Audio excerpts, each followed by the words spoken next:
and Whiskey, an ironclad original. I am Josh Henning. I'm Phil Gerber. I'm Jeremy Gerber.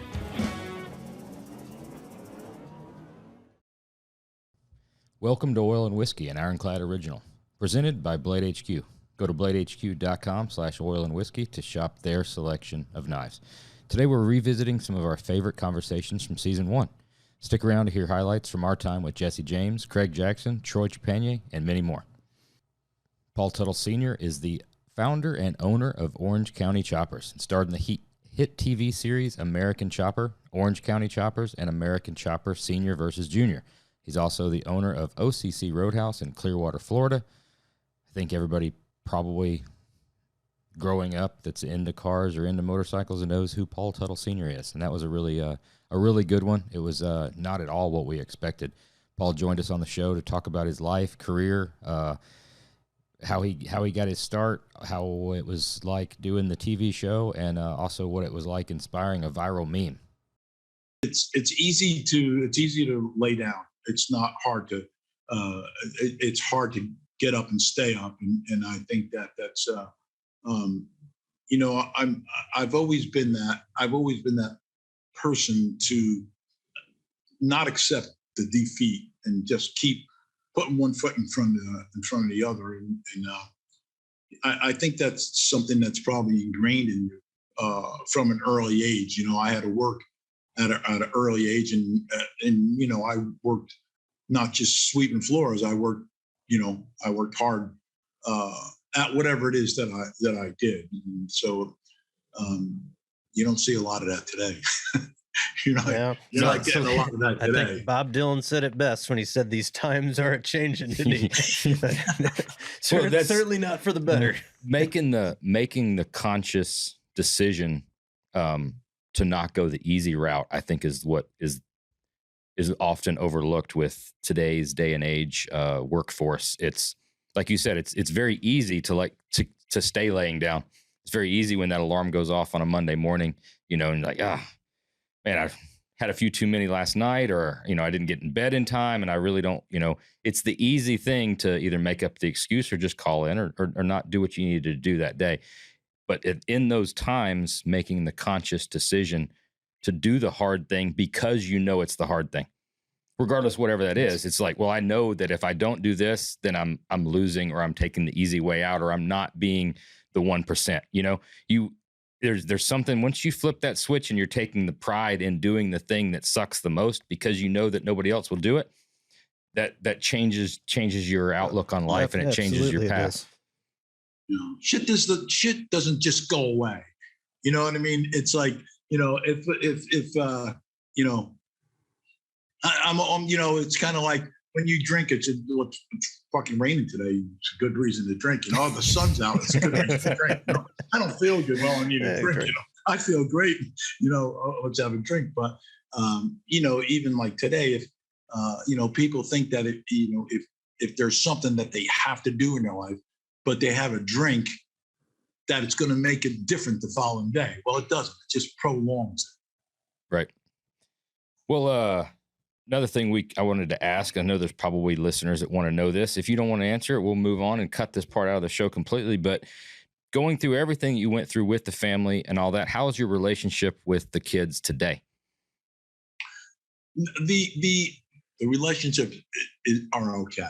They're not. The only difficulties I have is with my son, Paulie.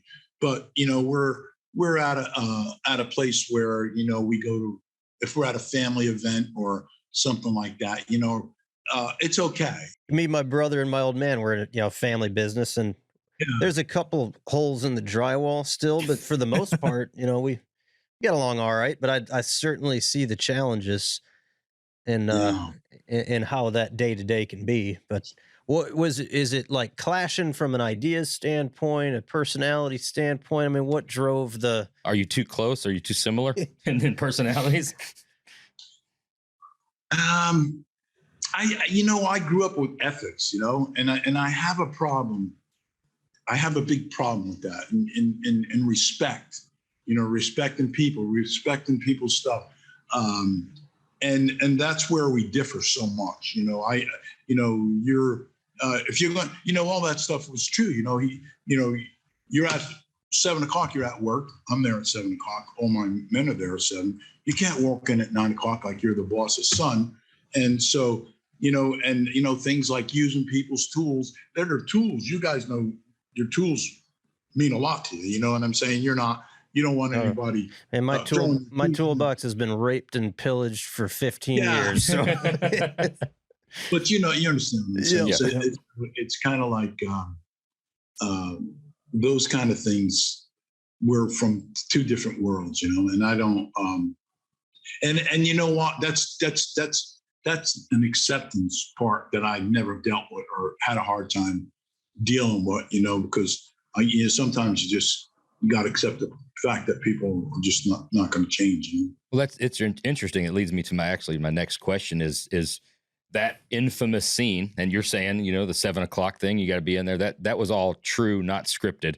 How over the years, I'm sure it's gotten better, but knowing that that's probably one of the most famous memes being used for everything in the internet of any type of argument, and it being such a real and probably difficult time, I'm sure. Even just in the last hour, knowing you, you're probably looking at it as it's part of the journey, But I mean, what are your thoughts on being a meme star sensation? Yeah. It was, I didn't know what that was. I couldn't figure out what's a meme? You know what I mean?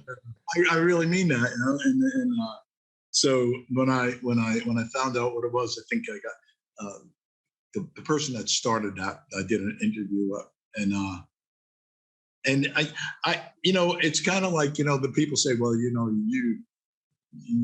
really made it when you're a meme, so I think they're still doing them. Him and Michael Jordan are probably the 2 most popular memes. That's not bad company. No, it captures perfectly in a picture so many situations that you can just plug right in. Right. Yeah, people love it. People love it.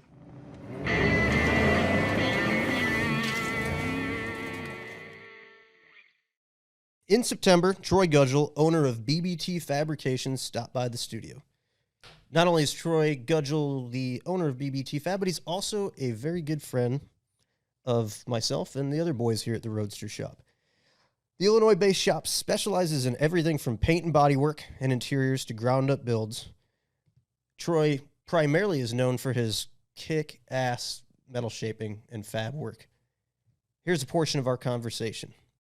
So you keep talking about all the Survivor cars, and the thing we've totally blown past, which in my eyes is what makes you stand out as a builder, not just the final execution, but the metal work that you do it's not like any other hot rod shops. Where did your passion come from? Or is that your passion when it comes to the metal shaping, the metal finishing? Because there's obviously a very different look in what you're doing on the metalwork side than your average hot rod shop. I mean, you guys are way, way up there. Where did that experience come from? Is that maybe you don't even know that? Maybe you're just doing it. Do you own stock in Scotch-Brite? Yeah, absolutely. Scotch-Brite, DA pads, all that good stuff. Man, searching for perfection, I think, is the answer to that. Never being satisfied with the end result unless it's better than the last time, and pushing every one of my guys to have that same expectation. If I can see pinholes in the welds, or not even necessarily pinholes, but if I can still see the weld, it's not good enough. It needs to disappear 100%. And my end goal was always, if someone were to take this car and blast it in 30 years, what are they gonna see when they're done? We get cars in and we blast them, and someone's put some scabby patches and shit. In 30 years, when someone gets one of our cars to restore it or do whatever they're going to do with it, 50 years, however long ago, and they blast it, I want to be able to be proud of what was left. Even though it's going to get body worked, it's going to get skim coated from front to back, and know that there's a quality product underneath there, and it's not just grout with 36 grit and left. We finish it out all the way. And as far as passion goes, yeah, 100%. That's where when I first started, that was, to me, my main focus is how to do metal work the best that we possibly can, how to have the best metal work possible with what we've got. And so I put a lot of emphasis on the metal side of things, and I still do. That's still my passion. That's still my favorite thing to do. Every guy in the shop gets pushed to that level. There's some guys that can do a lot more complex stuff, but even the guys that are doing the basic stuff, they still have to finish it to that same level. Even if it's just welding up some marker light holes or whatever it may be, gapping a door out. I want it to be finished. So how did you develop that skill set? Is that entirely on your own? I mean, it's for the most part trial and error. I mean, there's definitely people along the way that have helped. I've took a little, some weekend courses here and there, but most of it's been trial and error and just communication with other metal shaping guys that have done it before me. I mean, I used to visit Rad Rides pretty frequently, and they've always had phenomenal metal shapers in there, and those guys are willing to share all their secrets of the trade. And it's like going to NASA. It is. I mean, it's terrible. Like, I thought about on the way up here today, I thought about stopping by there and checking it out, but you leave there inspired and defeated at the same time. It's like you leave there and you're like, holy shit, man, I need to go back and do this and this and this. And at the same time, you're like, and I also need to just throw everything else away and start over.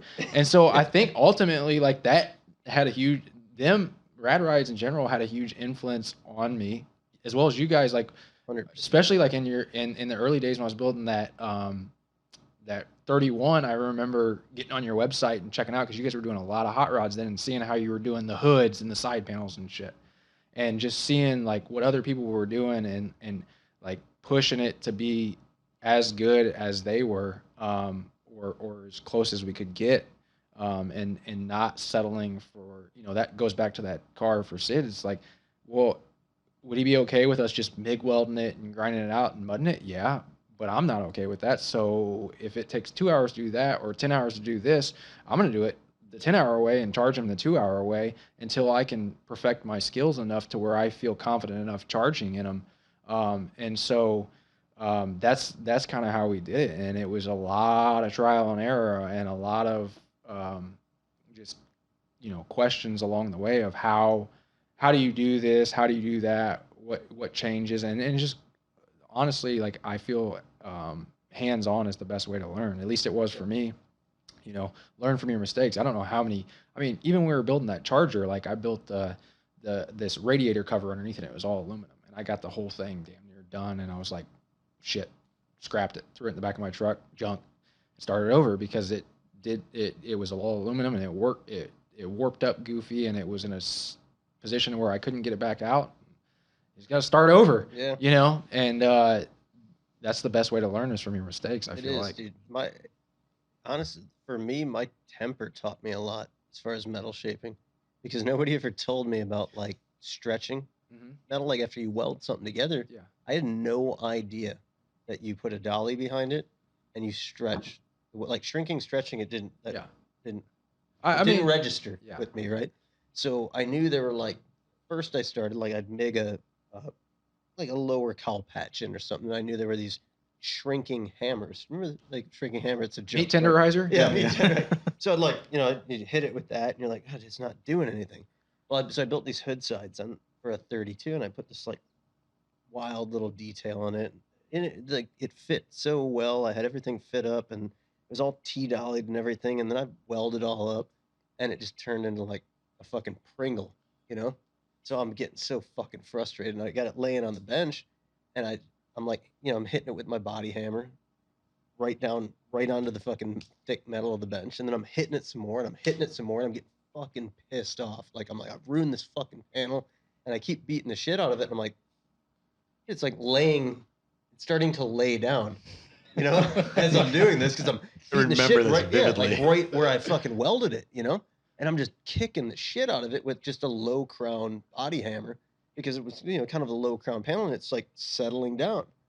And that was like all of a sudden I realized, like, it clicked in my head. I'm like, oh, dude, if you weld it, like, it gets, like, really tight. You need to, like, hit it really hard, and but there was just nobody there to tell me exactly, like, what I just did. Like, okay, you just welded this.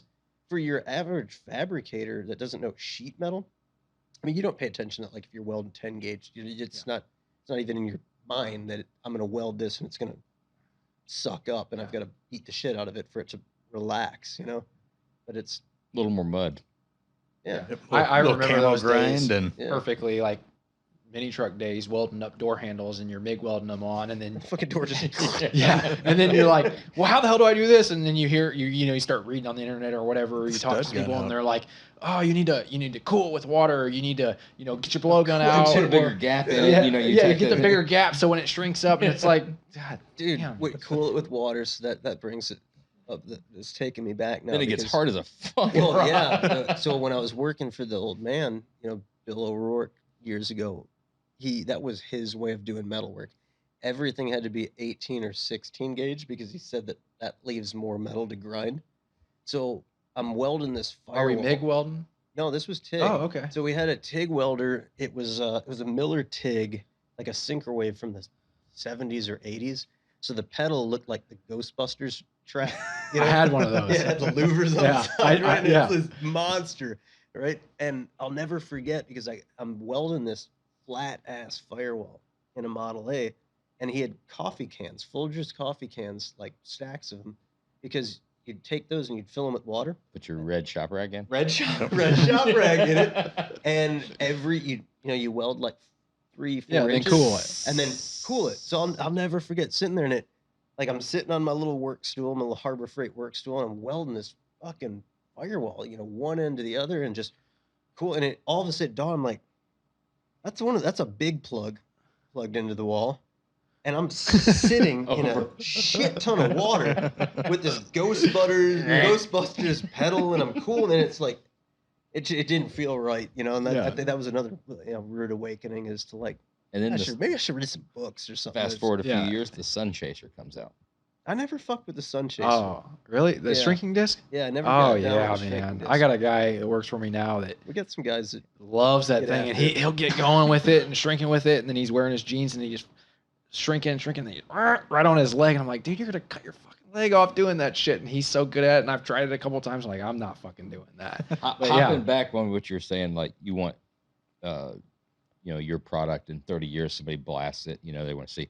Are you still, after this many years doing it, surprised when you do blast a car? You're like, holy fuck, that was under there? And it's been 30 years and it's been fine? Like, you didn't see it under the paint. Yeah, I want You're to just buy like, that old Bondo that The shit old holds up Bondo forever. or lap weld on top of lap weld, on top of plug, on top of no welds, on top of just screws, on top of newspaper and chicken wire. you're not making a point in our favor here. Yeah, but you put that much No, filler on there, it's but got that but much more time to nowadays- pop out. Yeah, dude, like you can nowadays you can metal finish a goddamn panel. You can like make it flawless with the tightest little skim coat of filler, prime it, finish it, base it, paint it, and like there could be the most minute imperfection in there, some piece of dirt, and it will blow up into the size of like a silver dollar. But you'll get a fucking car in here as a project car that you're like, They, that fucking they just thing span looks- the gap. No, you're Like, there's looking no at it metal and you're like, underneath it. looks pretty good. I mean, ours fucking. But you're going to blast it. So you're gonna blast it anyway, and you blast it, and like you said, there's no metal there. I mean, it's fucking chicken wire and rebar and street signs and filler and paper mache, and how the fuck It's lasted that long. but We got it one never of those right shrank, now. it never popped, it never like no, it's just fucking perfectly straight. It's because that rust has to work through so much more material to pop the paint. Oh yeah. Those fucking force field under there. yeah, those suck. Yo, so It's even not just the bodywork side. It's amazing the standards that you hold yourselves to. We do, you do as well. So many other shops around the country do the same thing. When you're putting something together and you're stressing every little detail, you talked about like final assembly, grease where it's supposed to be, lube where it's supposed to be. Everything tight. Cotter key. Okay, heat's going to be here. We're going to do all this kind of stuff. And you do all that, and then you're driving it. You're like, the first time out, correct me if I'm wrong. There's not been a guy out here that the first time out, it's like fucking done. No punch list. There's always a punch list. There's always like, oh, this could be a little bit there. And then you drive some other cars, whether it be, at a show, somebody's like, drive my car, drive and you're my-" like, they didn't make a punch list. and Where you going with that? yeah, they didn't make a punch list. Or there's some things like we've had cars come in at different times, chasing something, and you get under the hood or you put it up on the lift and you're looking, you're like, fuck, I just drove this, But those things that you're seeing, whatever those things might be, didn't cause an issue whatsoever. It's driving down the road. You're like, this thing's not that fucking bad. You got a little bit of a rear end noise, We're going to look at the rear end and check that. Then you get under it and you're like, oh, there's not even a bolt in the brake pedal. And it's just wire. I didn't feel it. You know what I'm saying? It's just amazing the things that you stress over. And that people can get away with. And then the people can get away with. It's fucking, anybody that's been doing this long enough has those stories. They're like, they've been under those cars like, how's it still going?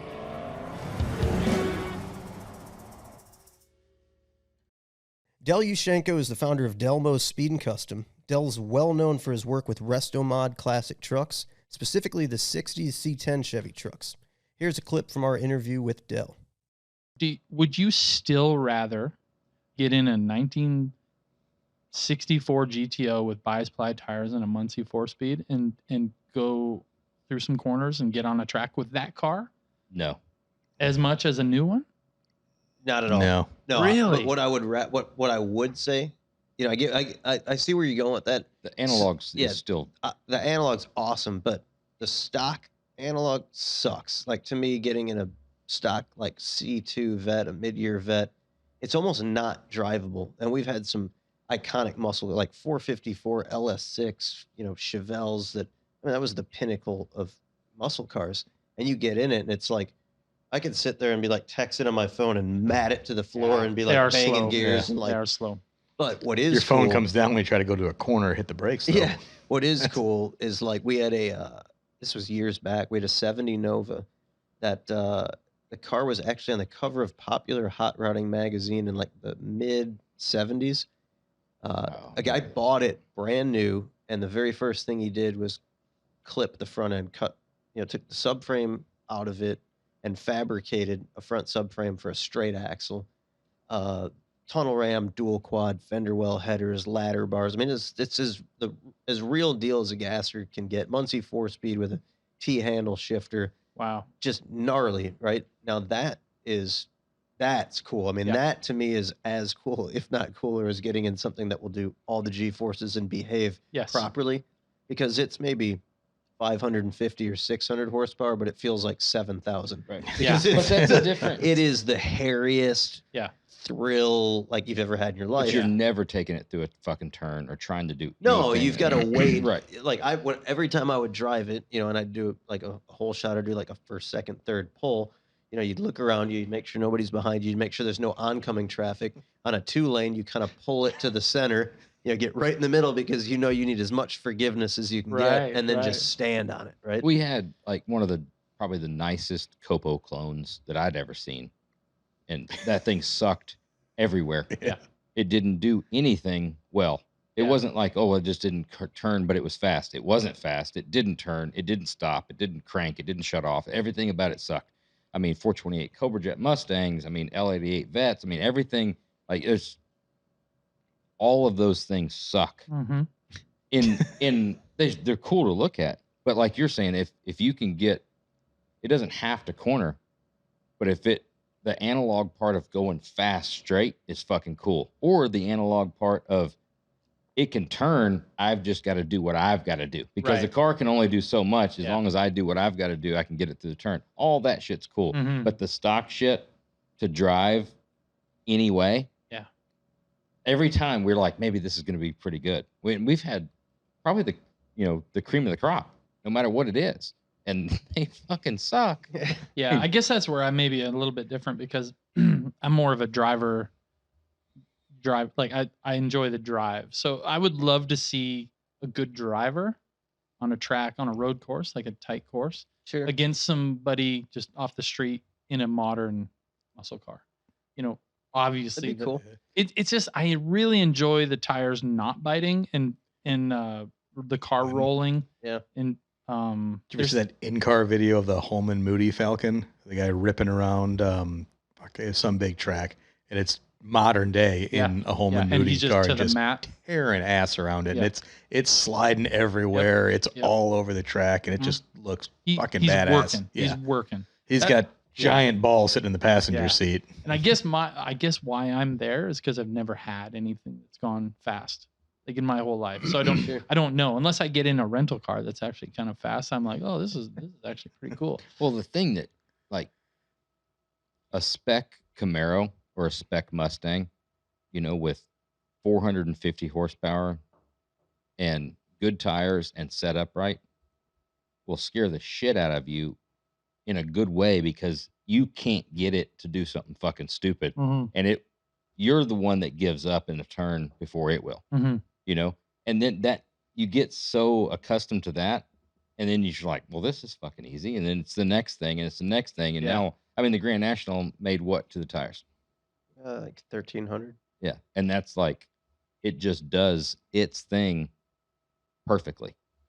Yeah, a tremendous amount of like engineering, fabrication, and everything went Absolutely. into I didn't doing say it that, just but happened. it Right. does it, you know. Yeah. But that car still, I mean, that leaves you with the chills. That's the first car we've ever built that actually like scares me, or I show some respect to.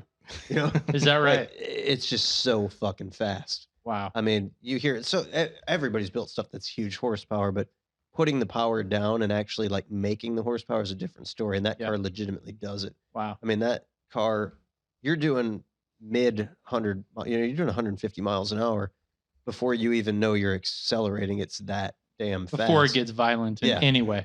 And that's right about the time when you are just realizing what's happening and you want to stay in it, you know? But Yeah. Like, can't react fast enough. yeah. It's so crazy. I remember my first experience with north of 1,000 horsepower with Tom Nelson. And went to visit him in Chatsworth there, and we're just bullshitting.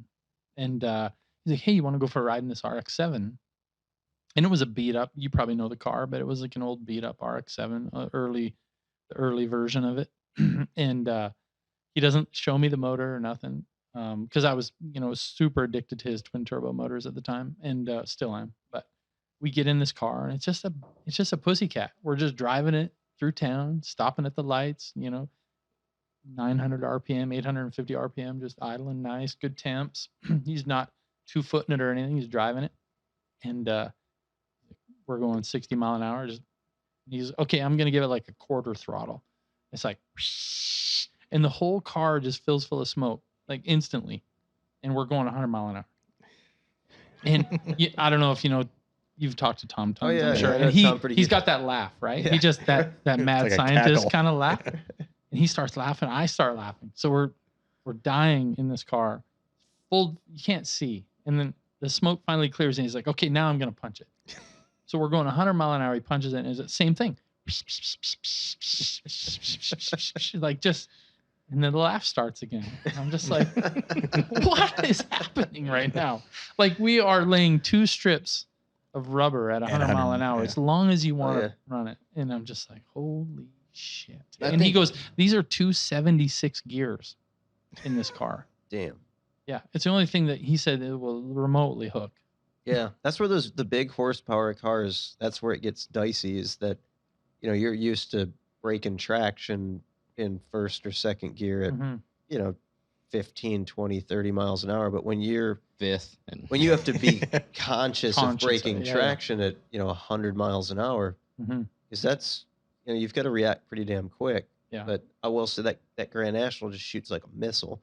And if you're respectful of it and you can roll into the throttle and not get, you know, because your instinct tells you get excited, it's making the cool noises, you want to just put your foot in it. But if you can restrain yourself enough to roll into the throttle, you can be pretty aggressive with it, but that thing will just hook, bite, and accelerate. Like, and it's the only car that legitimately puts you through the seat. You know, everybody has the thing, like you accelerate, you're like, oh yeah, we're going fast, right? That car, it takes your insides and puts them through the back of the seat. That's what you're going for, takes right? your insides and pulls them through your outsides. Yeah. That's what you're going for.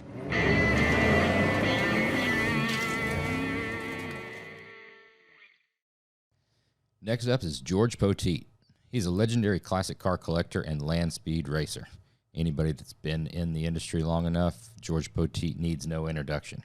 But for those of you that may be new or don't know who George is, he's a land speed racer, car collector. He's had pretty much everything that was iconic, the baddest of the bad cars built. He's had his land speed car Speed Demon, 481 miles an hour, more. He's been over 400 miles an hour more than any other person or all the other people combined. Great friend of ours, huge mentor to me and Phil and Jeremy. Take a listen to a portion of George's episode.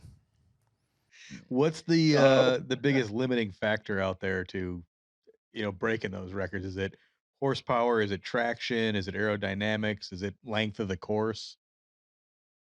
The biggest problem is traction, and it's a 5-mile drag race, and you can, anybody like Kenny can create horsepower.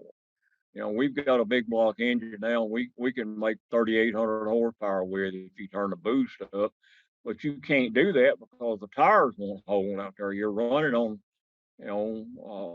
what's equivalent to concrete that's got a loose mix on top of it, and you're running land speed racing tires, which doesn't have about 3 inches of contact on the surface of the salt. Less than that when you're going down the course doing 400 miles an hour, your tires grow like the top fuel dragster cars do, and you end up just a very small area in the center of the tire that's touching the salt. But the traction is the limiting factor with us right now, and part of the problem is what I talked about a while ago a little bit.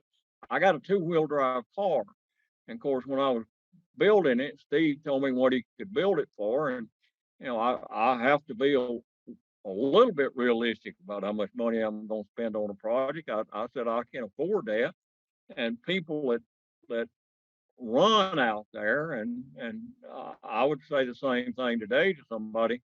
Why don't you build a 4-wheel drive car? And my answer to that is I don't want to spend $3 million on a race car. If I could spend $3 million on a race car, we could go 500, but it would have to be an all-wheel drive car. And the reason for that is traction. Another big factor, guys, on the traction is what God does to it out there in the wintertime. We go out there sometimes and it's like driving on an expressway. And then sometimes, like the year that I crashed, it's wet, and it's real slippery, and you can't get traction regardless of what you do. But we've had a couple of years out there that the course was just absolutely perfect, like running on a concrete expressway. And then I run out there on some courses that I look back now and said I shouldn't have been out there. I shouldn't have been running that car out there. The year I crashed, the course was just absolutely unbelievably bad. And a year before last, it was really good. But the year that I made the 480 pass out there, that the salt wasn't real good. And I don't really know why we went that fast. We wasn't expecting to go that fast. And then to turn around the next day and go faster was a bigger challenge. But the biggest problem is traction. It ain't horsepower. These guys today with computers and fuel and technology that we use, you make horsepower. But driving a car like that I have out there, a Streamliner, the best range of horsepower is from 1,824 horses. And I love driving a car that's got 1,850, 1,900 horses. I don't have near as much fun in a car with 3,000 horsepower because you have a lot of issues with going straight. But with a little 2,000 horsepower engine, you just kind of sit there and wait for the 5-mile marker, and going 400 miles an hour, you can see the mile marker pretty clearly. At 470, I have a little problem picking up an orange flag with a number on it. So you have to be real careful about how far you go and when you pull your parachutes and things. And last couple of years with the speeds that we're going. We've had some parachute failures. I went off the end of the course out there last year before last. It rained us out last year, but the best racing out there and the most fun racing out there is anywhere from 1,800 to 2,200 horsepower. What's the highest mile an hour where you still are breaking traction at? How many? What? Like, are you losing traction? Are you spinning the tires at 250 plus mile an hour?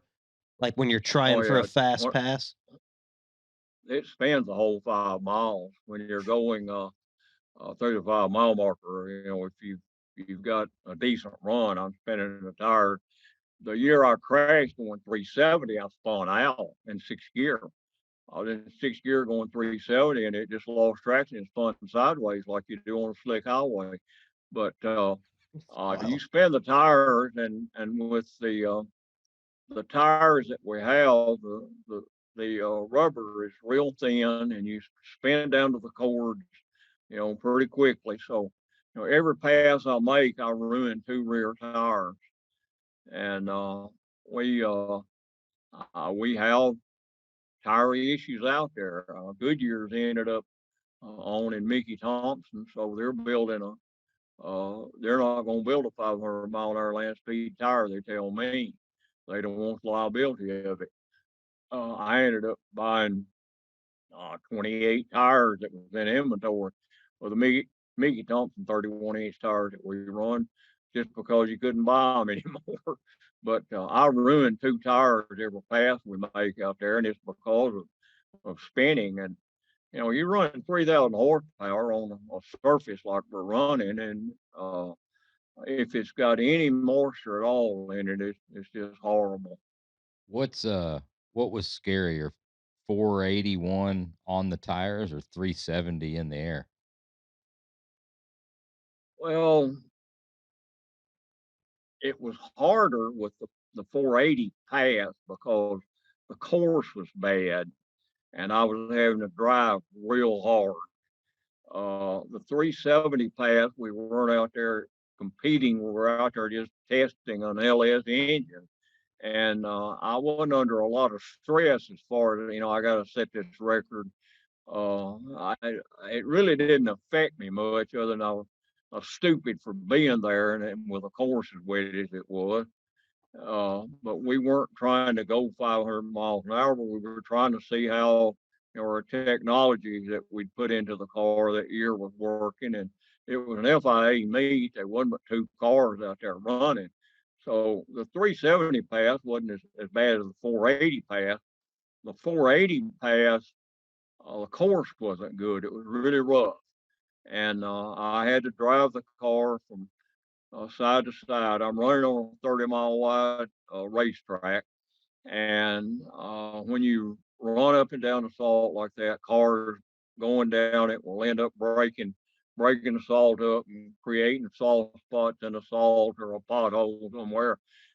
You know, so you get on the starting line, you've got the starter telling you, you know, you got a bump down there at the 3.25 mile marker. You need to be on the right hand side of the track, you know, and then you need to move over to the left hand side for the next mile and a quarter, and then you got to move over to the right hand side. So, you know, when you're going 450 miles an hour, it's hard to think about that, and it's hard to steer the car because it first is going so fast, the front end gets light on it, so you don't have a lot of traction with your front tires when you turn them.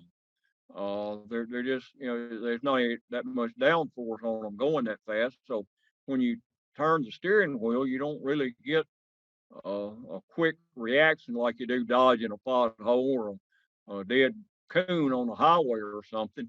You have to anticipate where you're going to go. And when you see that you're moving a little bit too far to one side of the course, you have to anticipate pretty quick because we're going a quarter of a mile in 2 seconds. You know, I'm doing less than 8 seconds in a mile. So, you know, you got quarter mile markers out there, and you're looking at a quarter mile marker and you see the next one coming up. It's going to be there in 2 seconds. If you want to move to the left a little bit there, you got to do it right then. And the 480 pass was a lot harder than the 370 crash. And after 370 crash, it never really bothered me other than, when I went sideways, I tried to pull the parachute to get it back straight, and my canopy flew off. And at that point, I knew that I was sideways and the body was coming off the frame. And I basically, said I got to keep my hands in the cockpit. You got arm restraints on everything, but you still, don't want your arms flinging around outside the cage or anything. So I basically just grabbed the steering wheel and sat there till it stopped rolling. And I unhooked the seat belt. I was laying on the side. I unhooked the seat, took the steering wheel off of it, unhooked the seat belt, fell to the ground. And the funniest thing I think I've ever heard. is by that time, my recovery truck had shown up and got there. And this one old boy is with us. He don't go out there with us every year. And the first thing he said, he's alive. That made you feel good. But he was so excited that I was alive. I'm thinking it wasn't that bad. How many times did it roll? I've heard the story from Danny, so I don't know that I believe much of it, but I don't have any idea. We didn't have. Well, I was far enough out on the course there weren't any videos or anything. The only videos I have is one that was inside the car with me. And it rolled on both sides, 3 or 4 or 5 times, and then spun around and rolled on the other side and spinning, like throwing a pencil on the floor, really, what it was like. But it really didn't bother me. The wreck didn't. They made me go to the hospital, and I went back out there the next day and got my stuff together and flew home the next day. But I didn't really have any effects of the race. I mean, it fractured my back and broke some ribs. I didn't get a concussion or anything, which is a no real miracle. effects then, right? Yeah. You can walk those off. Yeah, it actually broke the driving helmet I had on. It busted it, but we didn't worry about concussions back then like we do now. But I didn't get a concussion or anything, but it didn't hurt. I was sore a little bit for a couple 3 weeks, but driving fast on a wet course is about the worst experience you can have out there. And I've driven on some courses out there that I look at it now and say that was really stupid for us to do that. But you get out there and you get into this competitive stage that we get into, and you think, well, I can do it. You get it started and you get me pushed off, I'll drive it. That's my position when I get out there. I drive any course, any speed that you make it go, I'll drive it. And I've been pretty fortunate to go some pretty big speeds out there a lot of times, and not anything really bad happened to me. And I've gotten to the point though that I feel like I'm pressing my luck a little bit.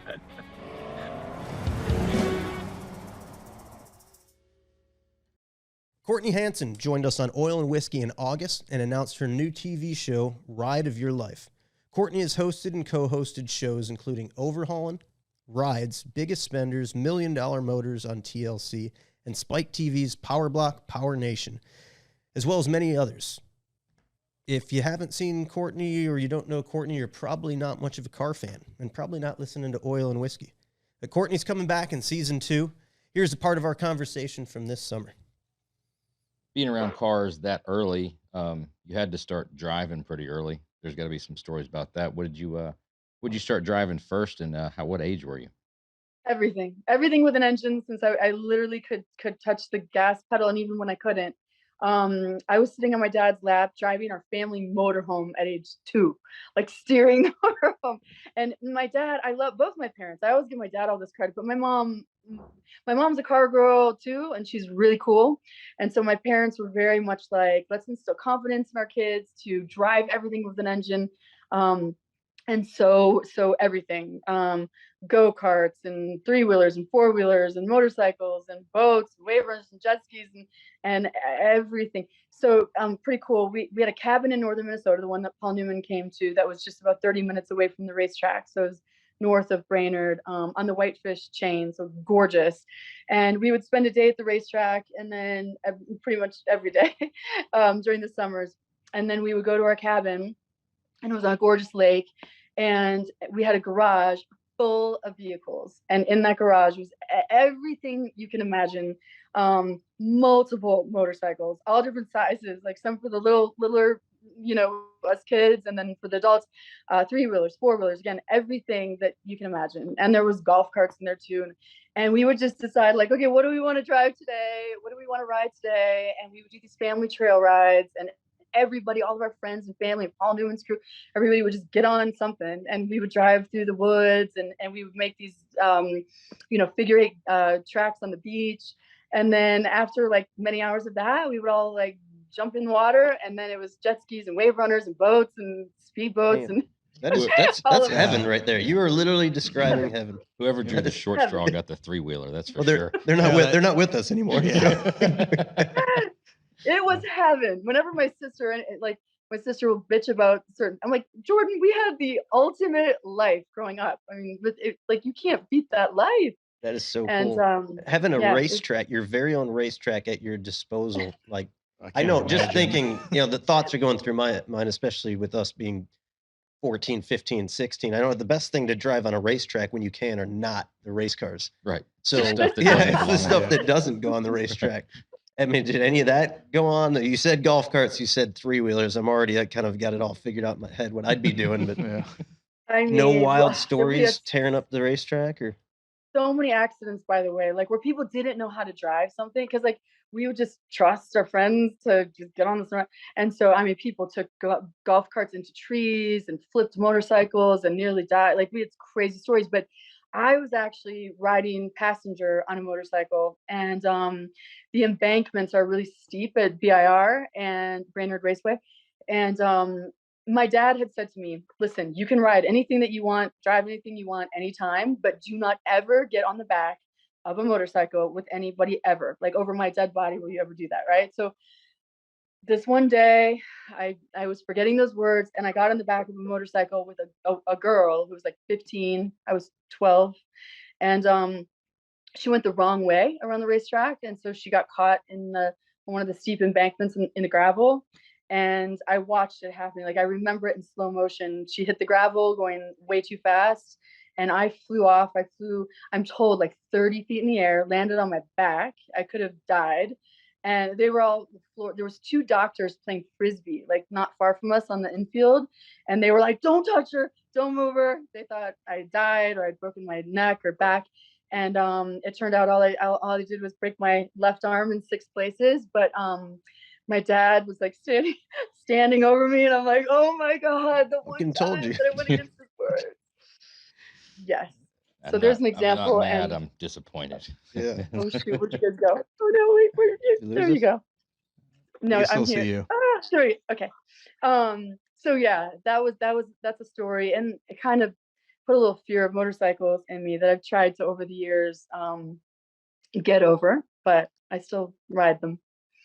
So Yeah, letting somebody else ride is always, who's not into it.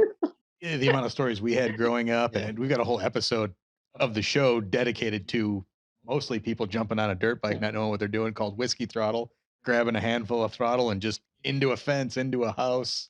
you ever think back about all the nice things that you had until you let that friend or that neighbor yeah. kid that came over?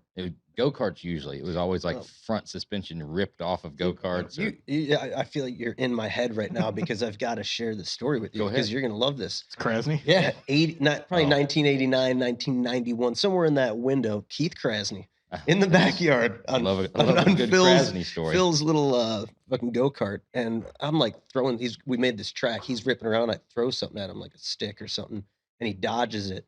And he's full speed. I mean, we had the governor off this thing, 5-horse Briggs. It's hauling ass. tuned up. Yeah. Right. Swerves off the track, just catches like a 400-year-old oak tree dead in the middle of the thing. And it took the frame and rolled the whole thing up, buckled it in the middle.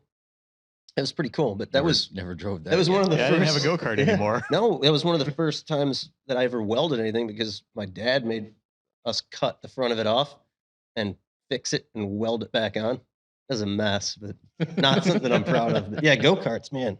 Good times. Keep crazy. All those friends always, like you said, you just trusted Yep. that they knew how to do it. I mean, you knew how to do it, so you just trusted, hop in, go ahead. And then it usually ended in disaster. Yeah. It's phenomenal Totally. advice, though. Never get on the back of a motorcycle with somebody else. And so now I tell my daughter that too, and we teach her to drive. Like I'm taking my dad's lead, and my daughter's 8. She's more of a car enthusiast than I am. Before she said mom, she said car. I swear, it's like in her blood. And so she drives. She's always on our lap. She's like, let me drive this, let me drive that, and she's driving we have a Moke, which is like a golf cart in Florida, and she drives that. But I'm saying the same thing to her. Do not ever get on the back of anything, and even cars. Like I don't want her just getting in a car with someone who doesn't really know how to drive, because most people don't. Yep. So Like every Uber driver out there. You drive for a living, and you're the worst at it.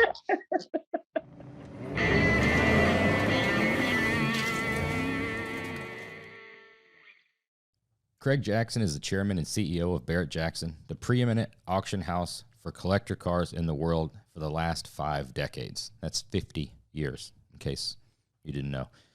His commitment to supporting charitable causes has helped the auctions raise more than $120 million for some amazing organizations. Craig is a wealth of knowledge. He's a car guy. He's a hands-on guy. We learned about his start as a body man. We talked about some really cool stuff. Craig's got stories for days. We probably need to have Craig back on. But here's a little portion of Craig Jackson's interview. Oh, I'm sitting here thinking this whole time of all the story, all like you said, the PIs and the detectives and all the work. But as many years as you've been doing this, how do you weed, or I guess you got a full staff of, how do you weed through the reel of, you've got to have people contacting you on a daily basis of like, I've got this one of one, never before seen. You need to see this car. Yeah, some of them are wild goose chases. Some I end up with rare cars. You got to return phone calls to people, and I get a lot of letters written to me, and I got Elvis's first car. Well, I've sold it twice, so I'm not sure you actually do. Unless you bought it. Hey, if a guy's writing a handwritten letter, he's serious. He's got some old shit. It's a handwritten letter. Or he's in prison. From Memphis. Yeah. All right, let me give this guy a call. Oh, that's awesome. What's some of the craziest stories you've got as far as auction cars? Whether it be memorable or wild story, something. We'll get to Rick Hendrick stories in a minute. I want to just from personal. There's got to be a good story about him. But as far as car wise, it could be charity stuff. I mean, some of the charity cars stuff, like The excitement's there, man. That is wild to see. I'm not too afraid to admit I get emotional sometimes. You see, I mean, See a it's little serious. tear in Josh's eye. a little bit of tear, and maybe allergies making me cry. But seriously, that's It's cool crazy. moments.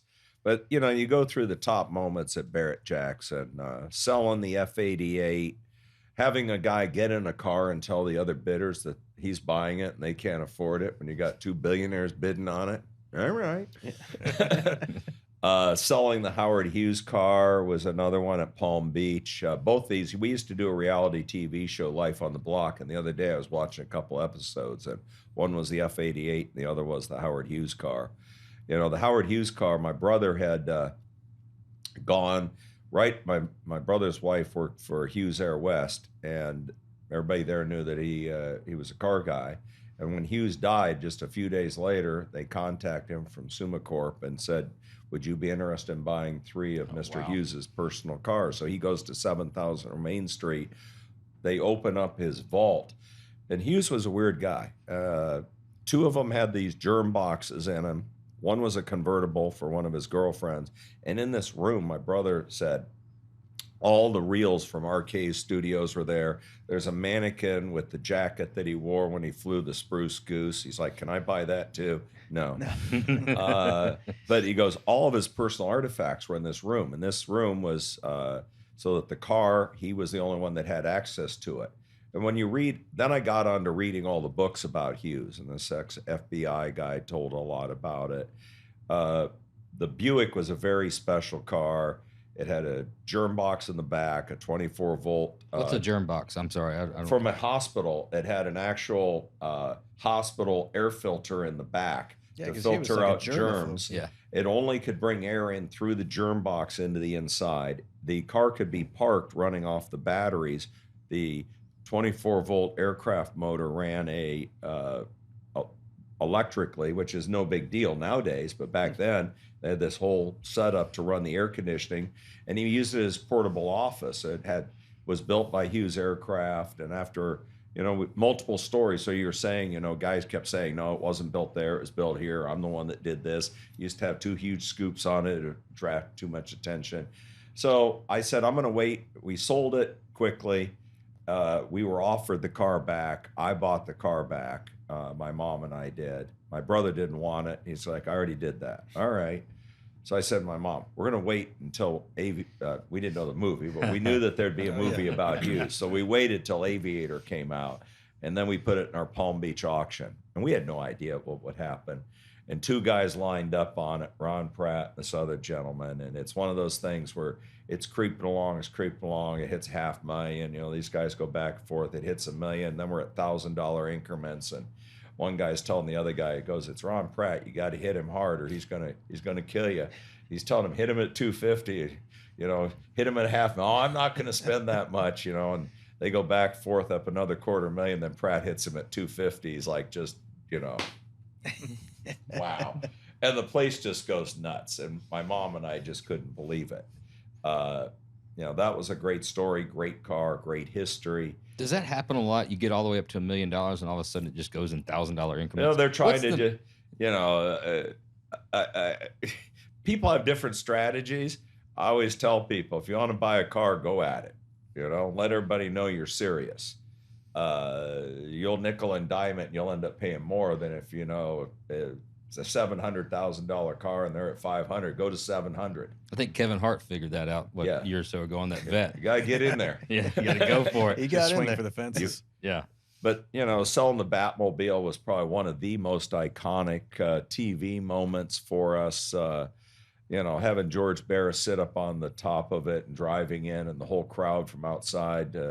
We got the rights to play the theme song. We killed the lights in the room, put the bat symbol up on the ceiling of the tent. And I don't think anybody listening realizes before the amount of work that's going in this. This is 3-dimensional chess at all these different levels to just run a car like that prominent. Like you said, getting rights to this and getting this guy. Man, and you got to choreograph it all and cue. The only thing which we do now, we didn't do then, we had a security guard there to stop air from the outside coming in. And you watch the video and you see him in the sea of people going backwards as the crowd comes in, and he couldn't stop. The whole outside came in, and the bidding goes back and forth, and you can't make this stuff up. 2 guys, one sitting right in front of the other in that sea of humanity, are the 2 high bidders. Then they stand up and look at each other and they tell each other, how high are you going to go? I'm going to go to 10 million. Well, so am I. And they go back and forth, eye to eye, for $2 million. Finally, we got a ringman in there, and we can't see anything from the block. There is a mass of humanity. And the only way I can see what's going on is I'm watching the monitor of TV, and the handheld guy and I'm like, well, there's 2 guys looking at each other. Well, they just flipped a coin. And they flipped a coin for who would end up being the one to take it away. They're like, well, this is insanity. We're going back and forth. So they drove it through the roof first and then flipped the coin. And then flipped the coin. So next year you pass the rule and there's no coin flips. You got to bid it to the winner. No talking to the underbidder. Exactly. Separate them.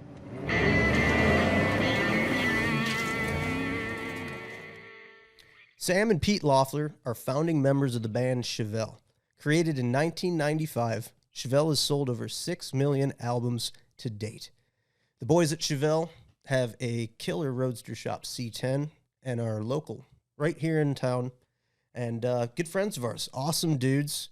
And anytime you're out in the shop and that Send the Pain Below hits the stereo, absolute banger. And you can listen to that song 200-300 times, always gets you jacked up. Awesome dudes. They stopped in the studio in June and told us about how they got their start, their passion for cars, and more.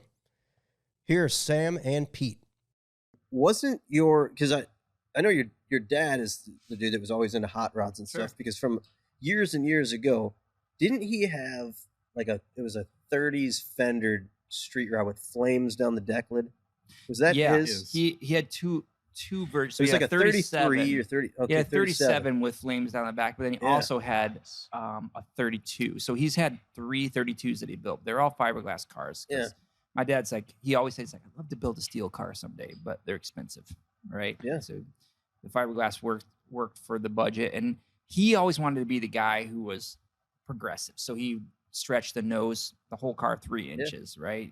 And he'd order the frame and have it made for that, and then he'd have to go and like literally cut the car to make it, because you can't buy a fiberglass car 3 inches longer, right? And he would cut the top off of one of them and actually made it a cabriolet. 2 of them. Dude, so that's the one that. So I remember that car. This is it. You know, we're just gonna fire fucking story after story. Do it. There was a Long Grove car show. You know, like downtown old school Long Grove, tiny little town. This was like 2002, 2003. We had just finished that Dearborn Deuce that we did, and we brought it there because it was right in town. Yeah. And we end up coming in second place. Like, I'm like, all right, we're a professional shop. We've got this badass car. Like, dude, this is a fucking local little car show. Like, dude, I got this. This one's in the bag, right? I get second place. And like, who wins? It's your dad. Oh my God. Yeah. I'll never forget, dude.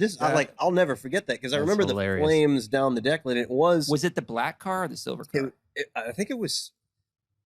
Man, I don't honestly that part I don't remember. But I remember it having a lift off hard top. Yeah, then it was a black car. Yeah, Okay. Yeah. The other car is a coupe. Yeah. So I'm never gonna tell him that story. Don't. Yeah. Dude, it still hurts. His ego. Like because the trophy. Exactly. Yeah, the trophy. Write it on a wooden spoon. Here you go. My Here's a mom's got gift. this like room. You know that room like downstairs that nobody really uses? Yeah. There's like nobody's Bunch been in of there for Barbie. years. Yeah, there's like a couple random old I mean, we've got all these cool awards and stuff. That fucking trophy's sitting there, and I look at it like it's like that's just. Taunt you. I'm like, God Second damn. place Like, trophy. yeah. Just We taunts. just dropped off a bunch of beer for my dad For and Father's like Day. Did you? some gift cards for dinner. Yeah, for Father's Day. And I'm sitting in the garage, and you and I are talking, and he's out there he's talking about whatever. And I'm looking I know up what you're at the getting for trophy Christmas. collection in his garage. It's saw it? so massive. You saw the first. It's fucking probably there. It's probably Dude, there. I should have taken a Please get a photo had I picture of known this that. conversation would Yeah. come up. It's Dude. pretty impressive. Yeah. That I mean, he is makes great. he goes to all of those. He's Yeah. serious. That's And his he's thing. I'm gonna send you a picture of the second place trophy next time at my You gotta mom's do house. it. And He you doesn't need see to if, see. He's got the first place. see if one. you can match. See if you can. It's like that, but bigger. Right. See if you can match it. We have a second and third Dude, because we had the Model A. There was a if second I were to and tell third. my dad this story, I'm not even joking you. He will have this etched on his Dude, we gravestone. gotta give him. It's gonna be etched on mine too, but not in a good way. You're gonna start getting random texts from some random number. It's gonna be like, "You think you're hot shit, huh?" Yeah. It's gonna be that trophy. Just talking shit. Second place, Oh, bitch. wow. That's great. Oh, Well, Yeah. listen, not for nothing, and we love our dad for all the good stuff that he's done, but he really did pour his whole life was about building 32 Fords. Yeah, Yeah. that was his thing. Yeah, Yeah, 32 guys are. yeah, they're diehard, man. committed to those Yeah. fenders, right? It just no, I don't want the fenders. I want the fenders that go all the way down. Yep. And he his 37 was the car he still has, and he just he was like, I'm gonna build 30. I'm gonna do something different because he had built 32, Sure. 3 of them in a row. And the first one that he built, we've actually searched for a few times, and that one took I think 12 years or something like that for him to build it because he had to stock. With 7 kids, he was- It'll raise all you fuckers, right? yeah, and he just stock away a couple $100s at a time, and that car was great because it was a straight axle car, front and back, and he didn't notch the frame in the back. So when you hit a bump, just that Ford 9-inch hit the frame, and it felt like it felt like you were pulling over and something was broken. Yeah. Wham! Yeah, I that love old this. car, He yeah. remembers all the details. Dude, he does. Yeah, this Yeah, is details because like a C notch on a 32 Now I know this. Ford Highboy frame or something. I mean, that's That was the first thing that had to that's happen. some after deep that. stuff. Well, because back then when he was building the car, it would have been sort of a high boy, right? Sure. But then the styles changed and everything. The Right. car got got a little got a lower. little bit and- lower. yeah. The wire wheels went away and the mags came in. Those thick aluminum, Yeah. one block. Do they right. still do that? I mean, I guess you so, get right? like the but billet. if he was like a diehard 32 guy, it must be like a Halibran guy or like an old Yeah. school. Yeah, it's you big. got it, Halibran. That's right. Sure. Yeah, not the Mustang 2 front end or anything. No. Like that. Gotta move So I on. feel like at this stage in my career, like maybe we could work out a trade for like a chassis for that first place trophy. You That's can't. great. It wouldn't. Would it can't- mean the same thing? You're like, I don't know. Oh, that's that Hell first place no. trophy Yeah. you traded for. Yeah, that's cool. Yeah. That's worse. You'd know that. You guys would know that. You know what? Absolutely. Yo, that the story Long is Grove Historic Car Show. that story is the epic. price of admission. dude, it's like when we came in and we saw the green truck. I think we bought it that day.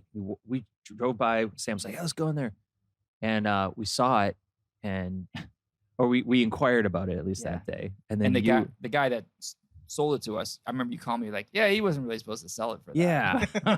But yeah, I'll you were do it, like, whatever. well, Take shit. it I as a guess I got to Mikulich. stick to that price because Who was it? Mikulich? Mikulich, Oh, yeah. okay. it was funny. That was great. We were like, okay, awesome. My poker face wasn't that good. I should have. Yeah, we're really Hammer good at down. selling. Yeah, and You know, his low. defense, you have Sell no low. idea what he Yeah. actually sold it for.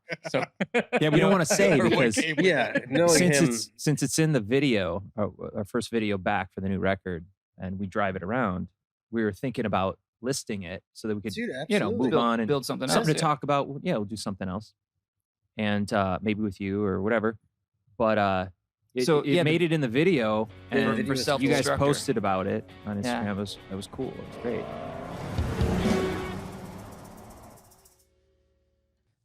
Next up, Richard Rawlings, the owner of the world famous Gas Monkey Garage in Dallas, Texas.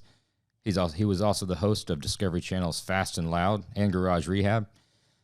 Richard came on. We knew that it was going to be a blast. We knew it was going to be wild and crazy, as Richard always is. But he's also had a little surprise. Had his good buddy Dennis Collins on. We talked about all of their shenanigans that they've been getting into, and the stuff that they're getting into now. And it was a wild and crazy ride. It was probably the craziest one we had all season one. So here's a clip from Richard Rawlings and Dennis Collins episode.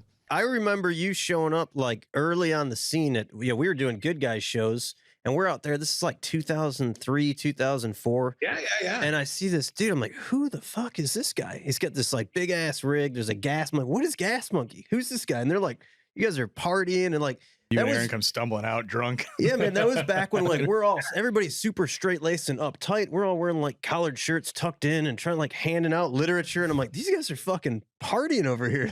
That's the way to do it. That was probably the single-handedly dumbest thing I ever did, but probably the most acceptable thing I ever did. Is I bought that big ass rig. It was like $1.6 million back then, but I could stretch it out on a big ass because it was a toter home and the trailer was It's fucking titled 30-year as- mortgage on that thing.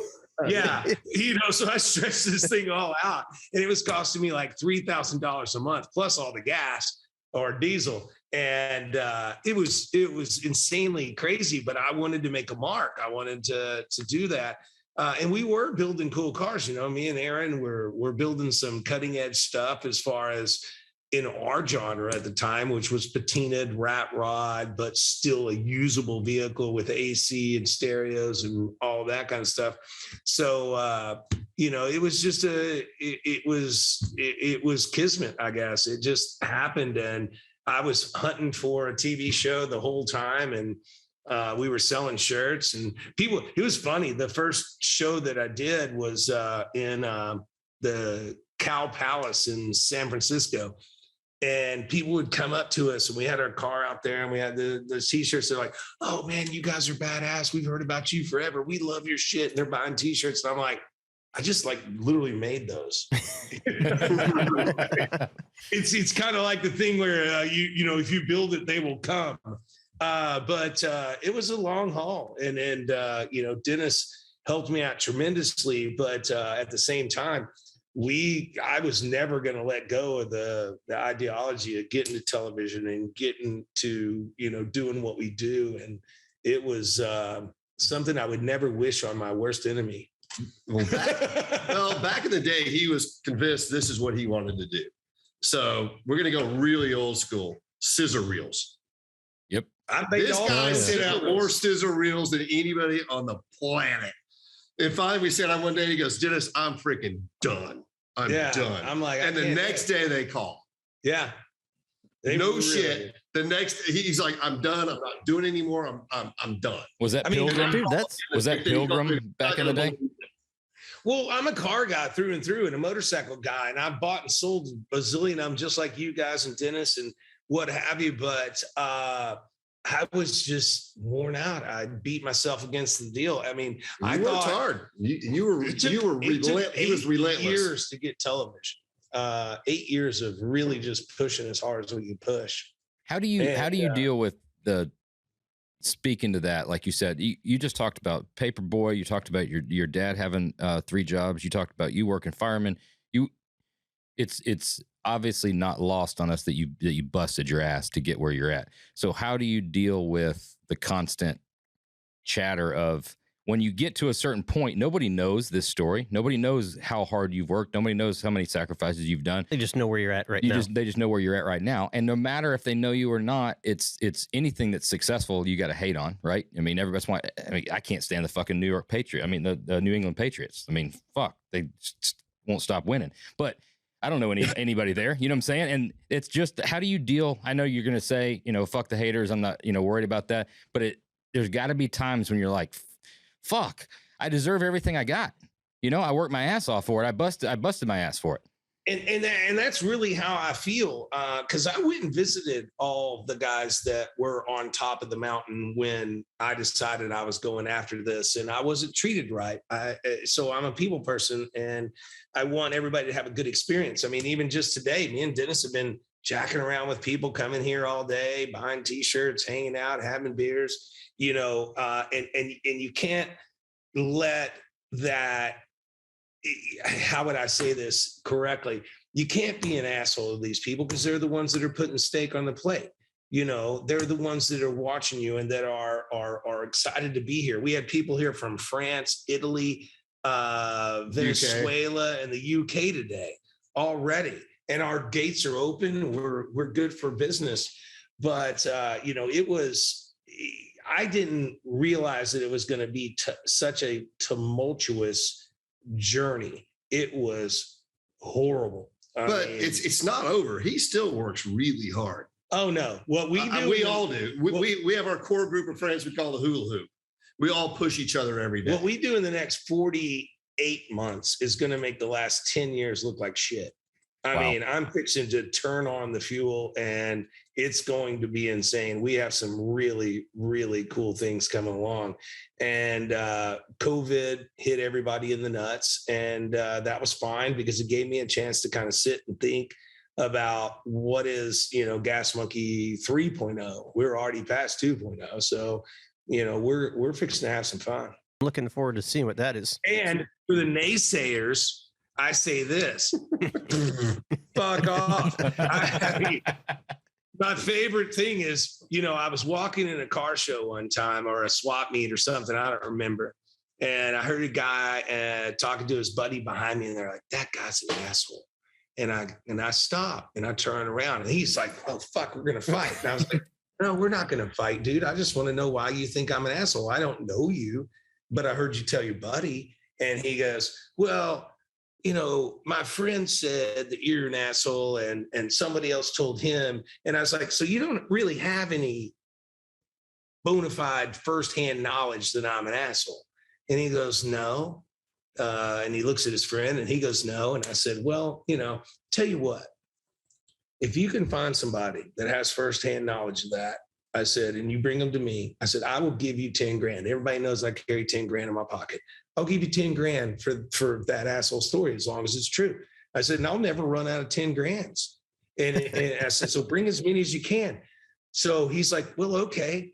And so I turned around to walk off and I turned right back around. And I said, you just missed out on 10 grand. He goes, why? And I said, because that was me being a fucking ass.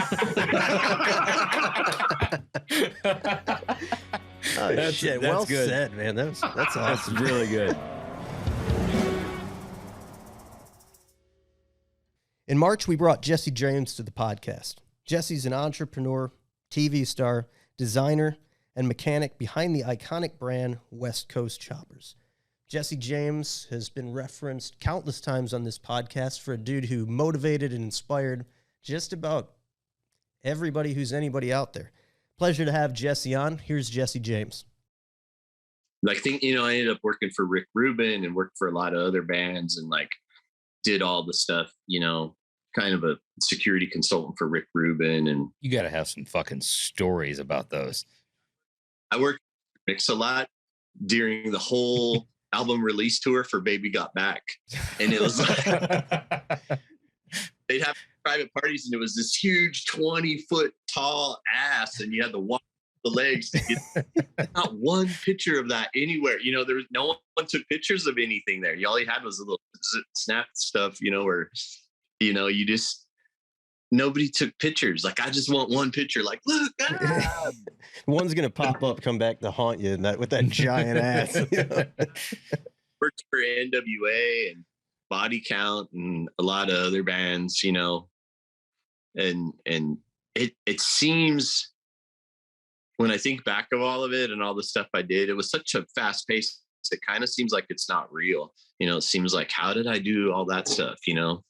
Like it doesn't, I don't know. It's crazy. What's the realest it ever got on the road with any of these bands where it was time to throw down? And it was like, what's the sketchiest situation that you've ever been in on that part, bodyguard side?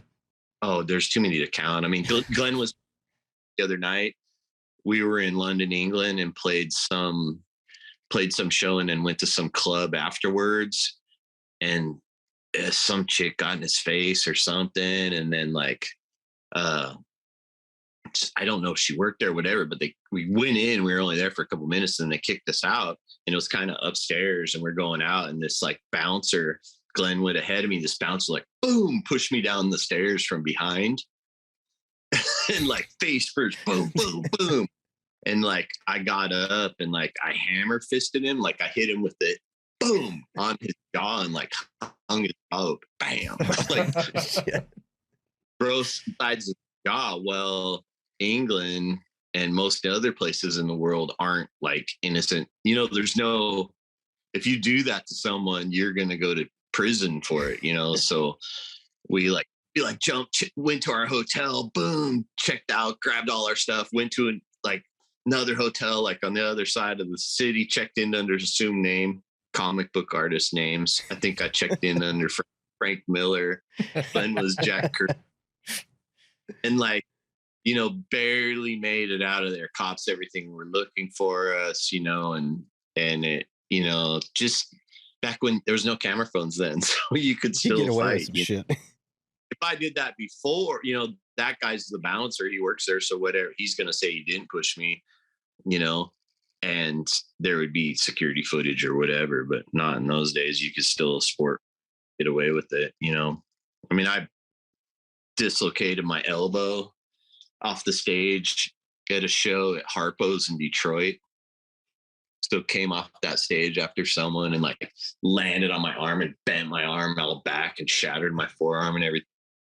That's kind of what made me quit, because I had stayed on the road for another 3 months after that, and I had one of these things and I just was burnt, and I was you know what, I'm just going to stay home and build some bikes. And, I was making $100,000 a year and doing really well. I didn't have a house. I didn't have any overhead. I didn't have wife or kids or nothing. And when I quit all that stuff to build motorcycles, everybody thought I was insane, because it's to get a job in 1992, 93, oh yeah, I'm going to make some gas tanks and fenders and weld some shit together. That wasn't a good career decision. That's what stoners did. And it wasn't, everybody thought I was nuts. And so I went to Covell's and worked at Performance Machine and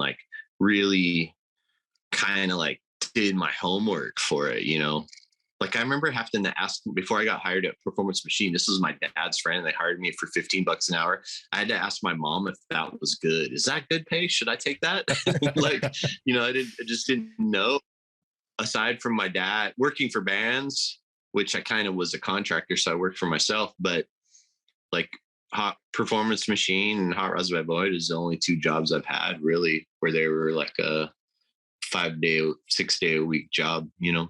It's funny. I got a couple of, I'm making notes because this is, I guess, so many things I want to ask, but you made mention of when you decided to go build motorcycles and, you know, weld metal and doing all this kind of shit, that the public looked at you like you were crazy, you know, because that was a thing, like you said, stoners did, you know. And it's interesting that you just said that when you're so instrumental in changing that mentality of that said profession, you know, and you just touched on the fact of what that profession looked like, you know, and whether they learned how to be welders or not.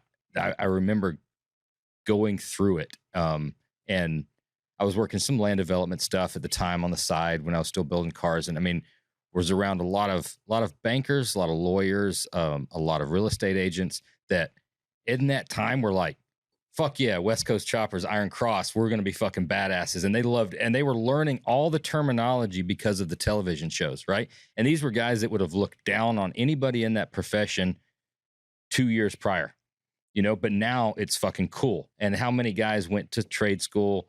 Say what you want to about where the trade schools are at right now. But in that era, in that time, I mean, we've got guys working for us right now. And we meet them all over the country. Then you sitting there and talking to them, have drinks. They're like, yeah, I mean, fucking motorcycle mania. And they see that you put basically a lifestyle with, whether it was all real or not, whether any of these guys were going to achieve what you were showing on this show, you know, that's what got them into the industry and why they're still in the industry.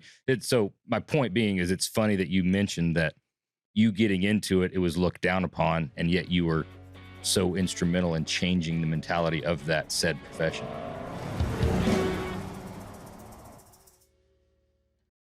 Thanks for listening to Oil and Whiskey with the Roadster Shop and Ironclad Original. If you like the show, be sure to leave us a rating and review. We'll see you soon for the kickoff of Season 2.